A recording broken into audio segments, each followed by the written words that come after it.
Hello everyone, welcome to our channel. HP police constable exam की preparation में हमारे आज के वीडियो में हम प्रैक्टिस सेट के तौर पे प्रीवियस ईयर एग्ज़ाम का इंग्लिश पार्ट जो है वो डिस्कस करने जा रहे हैं। So let us start. First of all, directions for question 51 to 55, that is, choose the word out of four alternatives A, B, C and D which best expresses the meaning of the given word. Mean to say question 51 से लेके 55 तक 5 questions हैं आपको, जिनमें आपको 4 alternatives given हैं। Okay, और आपको एक एक वर्ड दिया गया है हर एक क्वेश्चन में, उसके मीनिंग के साथ जो बेस्ट एक्सप्रेस जो शब्द हैं नीचे ऑप्शंस में से कौन सा ऑप्शन है जो बिल्कुल उसके मीनिंग के साथ मैच कर रहा है, तो आपको वो ऑप्शन चूज़ करना है। Okay, so let us start. 51 क्या है आपका, जो वर्ड है आपके पास, दैट इज़ TYRANN, वर्ड है ये टिरनी, जिसका मीनिंग होता है आपके पास अत्याचार। अगर हम हिंदी में बात करें तो इसका मीनिंग होता है अत्याचार। ओके, तो आप ऑप्शंस चेक करिए। फर्स्ट है मिस रूल, सेकंड है पावर, सी है मैडनेस, डी है क्रुएलिटी। तो मिस रूल मतलब कि अराजकता है ना, पावर मतलब शक्ति, मैडनेस मतलब पागलपन, और क्रुएलिटी होता है आपका अत्याचार। तो ये जो है लास्ट ऑप्शन डी जो है वो इस शब्द टिरनी के मीनिंग के साथ मैच कर रहा है, इसको बेस्ट एक्सप्रेस कर रहा है।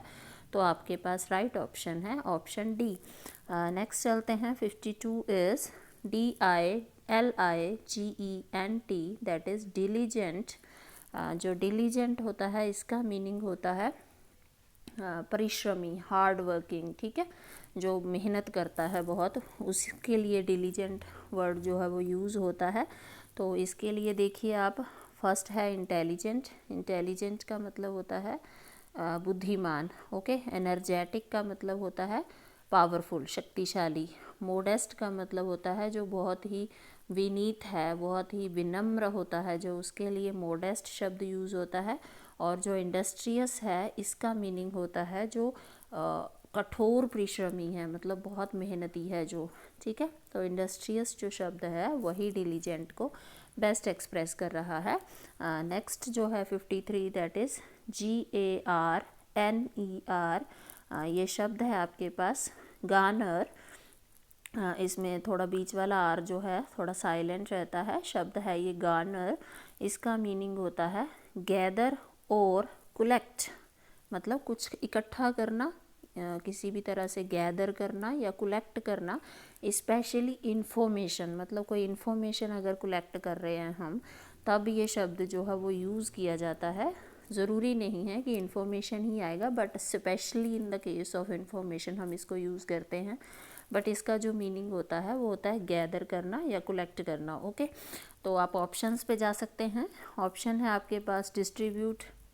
डिस्ट्रीब्यूट आपको पता है बांटना, डेकोरेट मतलब सजाना, प्रिजर्व मतलब सेव करना, सुरक्षित करना, है ना। और डी है आपके पास कलेक्ट। तो ऑब्वियसली यहाँ भी आपका ऑप्शन डी जो है वो मैच करेगा। नेक्स्ट चलते हैं 54 पे, that is PIVOTAL, that is pivotal. शब्द है आपका पिविटल। इसका मीनिंग होता है मूलभूत। मूलभूत हिंदी में इसको कहते हैं मूलभूत, यानी कि बेसिक, है ना, बहुत बेसिक नीड है, जैसे बहुत बेसिक ज़रूरत है ना। ठीक है, तो आप मूलभूत कह सकते हैं इसको। यहाँ पे ऑप्शंस में देखिए, ए है मूवेबल, बी है क्रूशियल, सी है इंटरनल, डी है मैकेनिकल।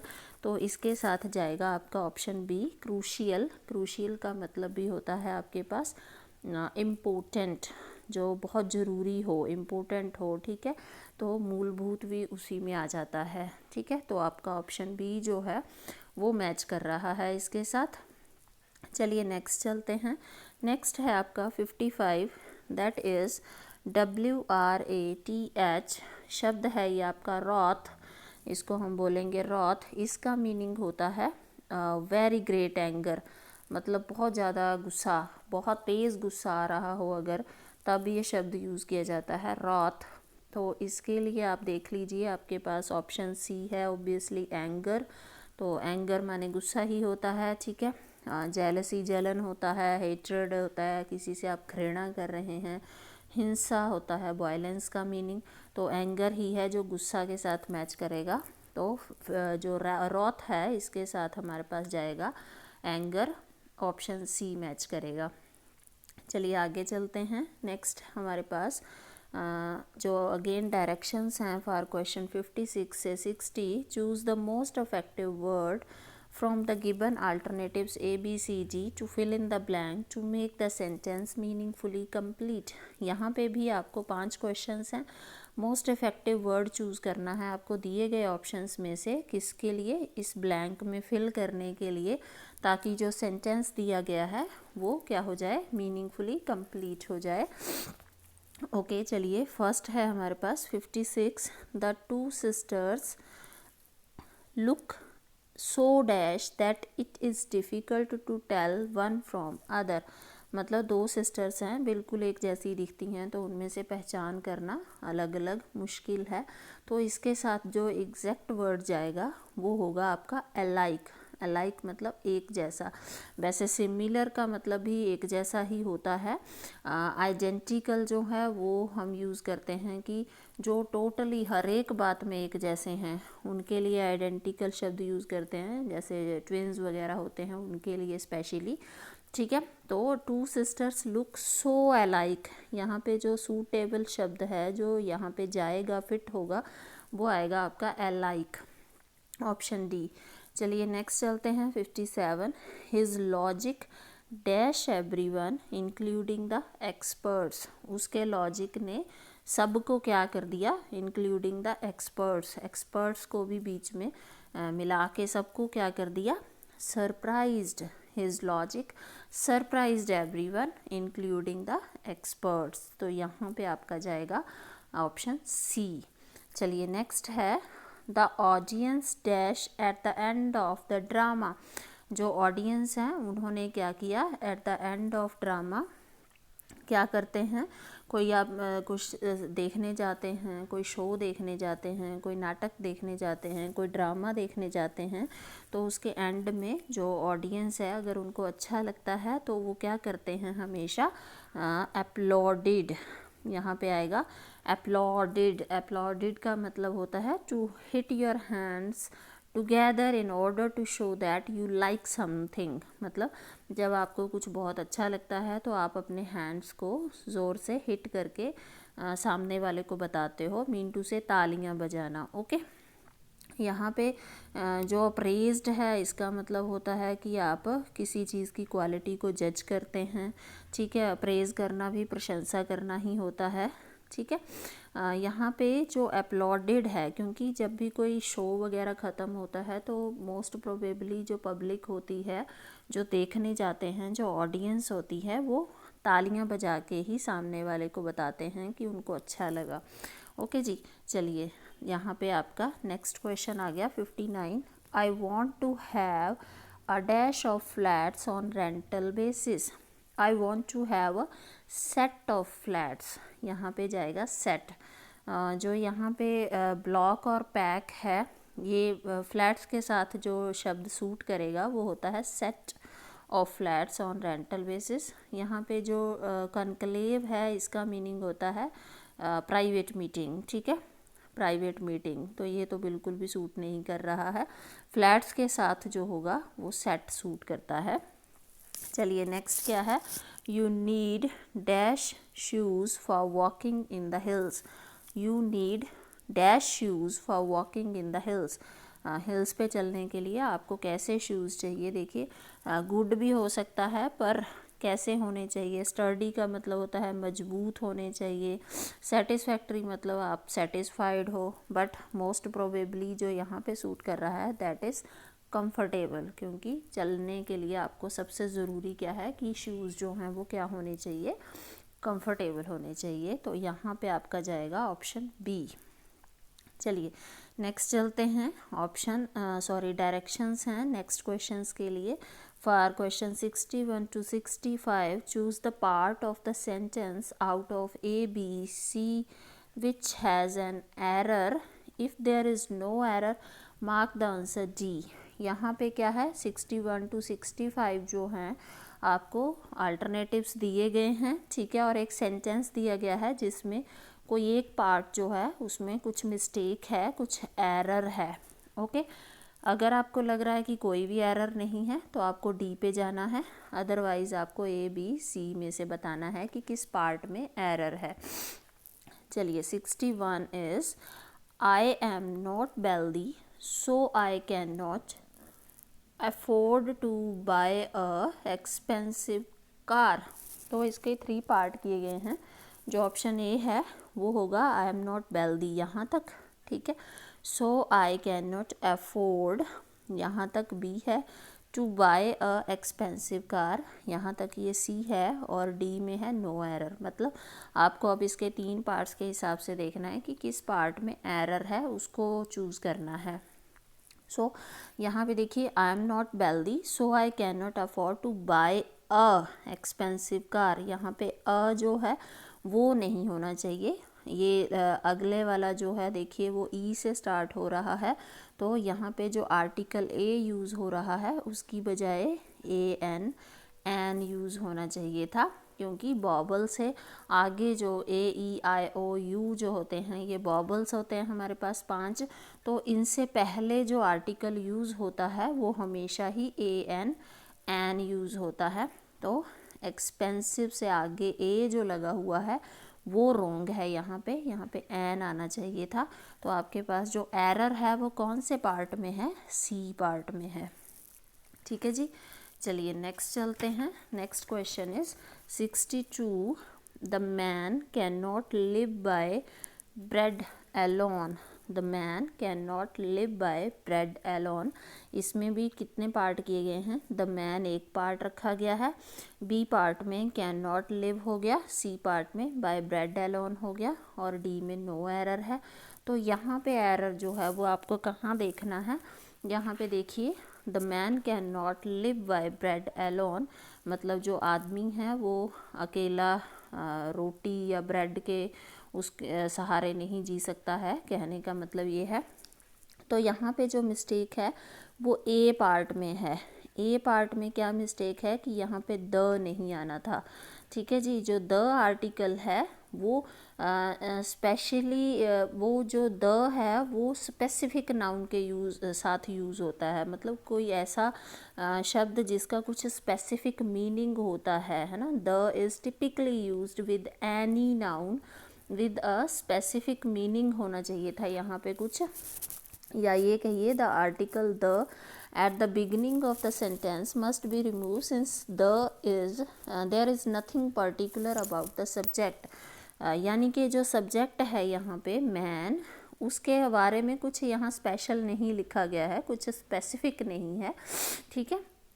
तो कुछ भी यहाँ पे पर्टिकुलर नहीं है उसके बारे में, ठीक है। तो उसके आगे द नहीं लगता है। द जो होता है that is never used before a man या women when they represent the whole class. मतलब जब यहाँ पे इस पूरे सेंटेंस का मतलब देखिए क्या है, the man can not live by bread alone, मतलब एक आदमी जो है वो बिना सिर्फ ब्रेड के सहारे नहीं जी सकता है, कहने का मतलब कि यहाँ पे जो द मैन लगा है वो पूरी सोसाइटी, पूरी मतलब ऐसा नहीं है कि सिर्फ एक आदमी की बात हो रही है, ये पूरी सोसाइटी को रिप्रेजेंट कर रहा है यहाँ पे। ओके, तो जब भी इस तरह का सेंटेंस हो जिसमें मैन या वुमेन जो हैं, जो पूरी होल क्लास को रिप्रेजेंट कर रहे हों, उनके आगे द नहीं लगता है। ओके, तो ये जो है द यहाँ पे रॉन्ग है, इसीलिए आपका ऑप्शन ए जो है इसमें एरर है यहाँ पे। चलिए नेक्स्ट चलते हैं 63 पे। ये आ जाइए, the blinds deserve our sympathy. इसमें भी देखिए द ब्लाइंड को अलग किया गया है, डिज़र्व को अलग किया गया है, और आवर सिंपथी को अलग किया गया है। नो एरर है डी, अगर कोई एरर नहीं है, ठीक है। अब यहाँ पे क्या प्रॉब्लम है कि यहाँ पे द ब्लाइंड्स नहीं होना चाहिए था, द ब्लाइंड, ठीक है।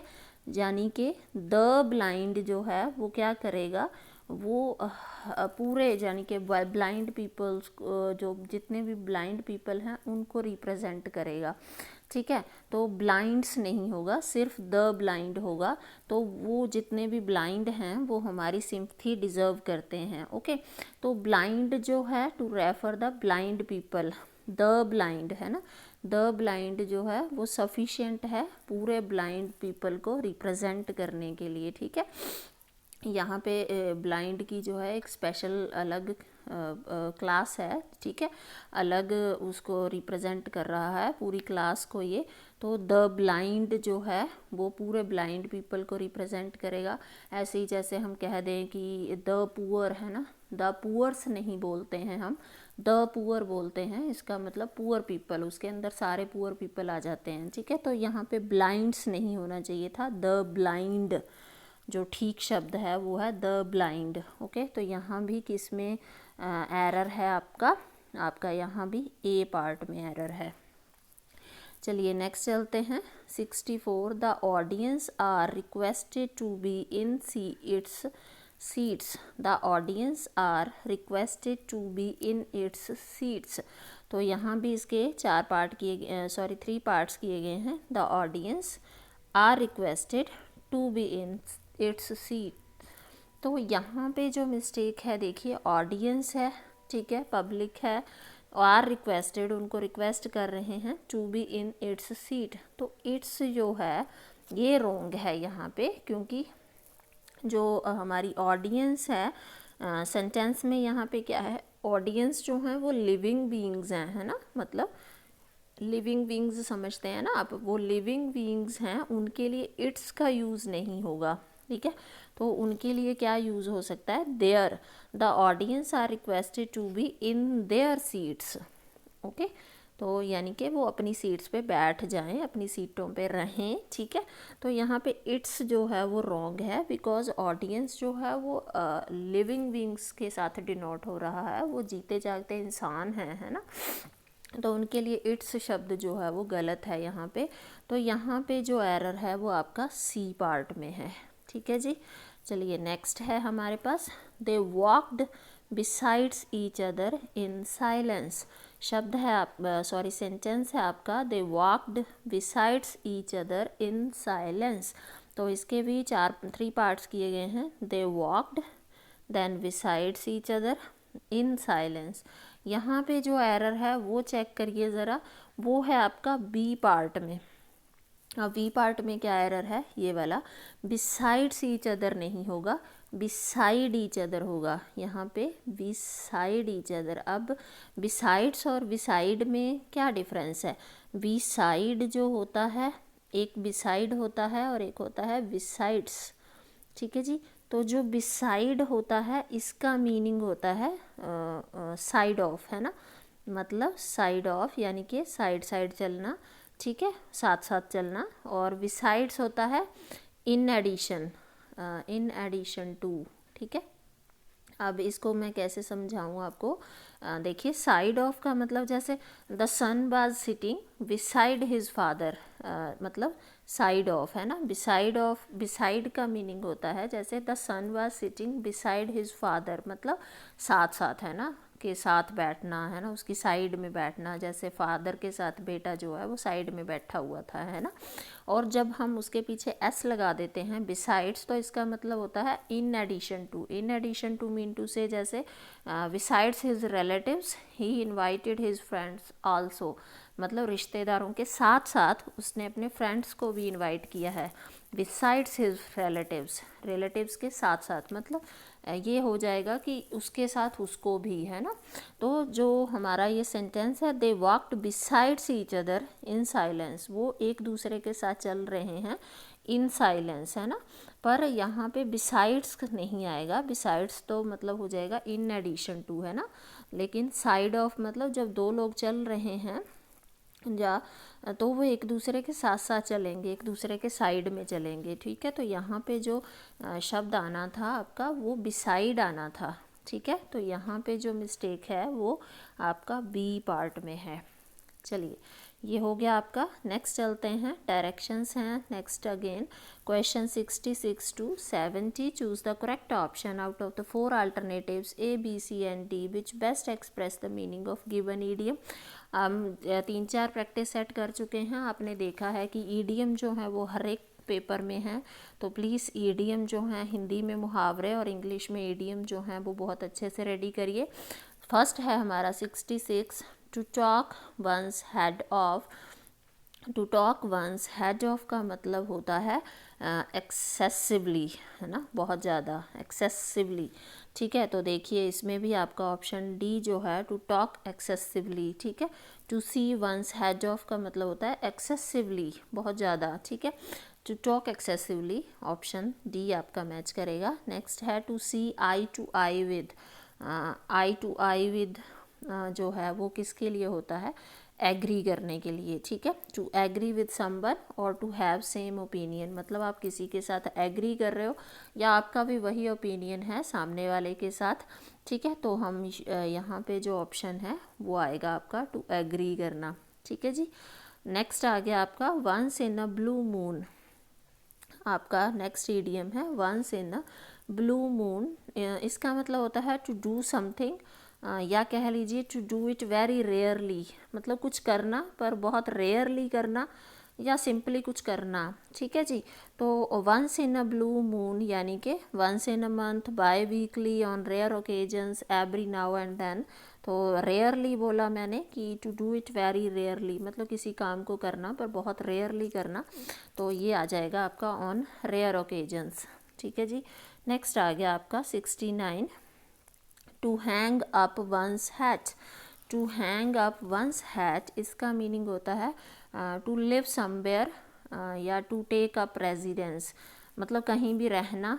ठीक है, या मतलब रेजिडेंस स्थापित करना अपना, टू टेक अप रेजिडेंस, है ना। तो इसमें देखिए टू चैलेंज है, टू सरेंडर है, टू पोस्टपोन है, to make oneself comfortable in another person's home. Very right, option D आपका सही जाएगा। ठीक है जी। यहाँ पे चलिए नेक्स्ट आ गया we in the mirror, we in the mire. American जो प्रोनाउंसिएशन है हमारी उसके अकॉर्डिंग ये शब्द है हमारा मायर, और जो हमारे पास ब्रिटिश होती है उसमें हम इसको मायह बोलते हैं, मतलब आर थोड़ा साइलेंट जैसा रहता है। तो ये जो हमारा ईडियम है इसका मीनिंग होता है to remain stuck in an undesirable और नेगेटिव सिचुएशन, मतलब मायर या मायह जो मीनिंग है इसमें होता है कि आप स्टक कर गए हो किसी अनडिज़ायरेबल या नेगेटिव सिचुएशन में, है ना। ठीक है, तो आपका ऑप्शन जाएगा सी, बी इन डिफ़िकल्टीज़, मतलब प्रॉब्लम में होना, मुश्किल में होना। ओके जी। तो इसी के साथ ये हमारा जो प्रैक्टिस सेट है इसका इंग्लिश पार्ट जो है वो ख़त्म होता है। आज के इस वीडियो में इतना ही। आई होप ये वीडियोस आपको आपकी प्रिपरेशन में हेल्प करेंगे। इसी तरह के और वीडियोस देखने के लिए लाइक करें, शेयर करें, सब्सक्राइब करें हमारे चैनल को। Thank you.